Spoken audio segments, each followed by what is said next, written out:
So, how does the internet work? Most of us know how to use the internet without actually understanding how it works, sort of like electricity in your home. You use it every day, but may not understand the mechanics behind it. And if the electric grid is difficult to understand, then the internet must be impossible, right? Wrong. In the next few minutes, I'll put you in the top 10% of people who understand how the internet actually works. For SecurityCatalyst.com, I'm Aaron Titus. Whenever most people think of the internet, this is what comes to mind. The internet is not a bubble cloud, even in the new age of cloud computing. The whole fuzzy cloud picture was created by people more concerned about job security than education. This is the internet. The internet is a wire, actually buried in the ground.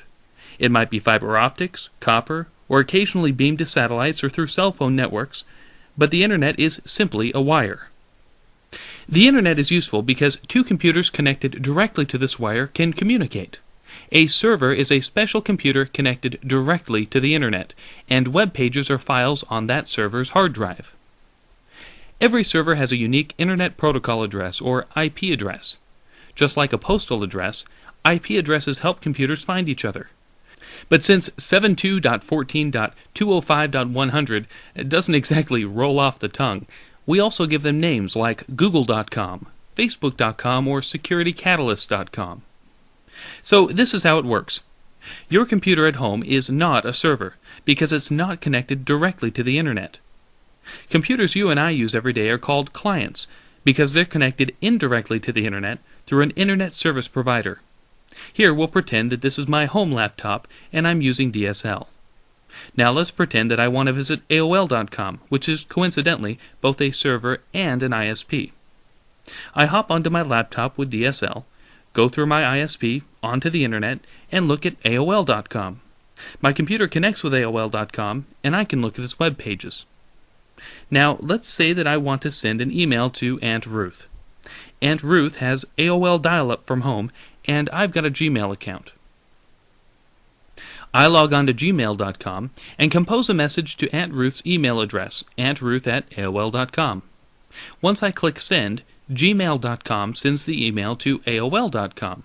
The next day, Aunt Ruth dials into AOL servers and retrieves the email. Whenever an email, picture, or web page travels across the internet, computers break the information into smaller pieces called packets. When information reaches its destination, the packets are reassembled in their original order to make a picture, email, web page, or tweet. Okay, so imagine you're at work sitting next to your boss, and you're both surfing online. Your boss is doing market research, and you're updating your Facebook profile. You're both sending packets back and forth over the internet. But what's to keep your packets from accidentally ending up on your boss's screen? That could be embarrassing. The solution to that problem is IP addresses and routers. Everything connected directly or indirectly to the internet has an IP address. Everything.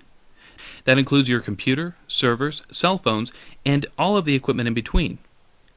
Anywhere two or more parts of the internet intersect, there's a piece of equipment called a router. Routers direct your packets around the internet, helping each packet get one step closer to its destination. Every time you visit a website, upwards of 10 to 15 routers may help your packets find their way to and from your computer. Imagine each packet as a piece of candy wrapped in several layers. The first layer is your computer's IP address. Your computer sends the packet to the first router, which adds its own IP address.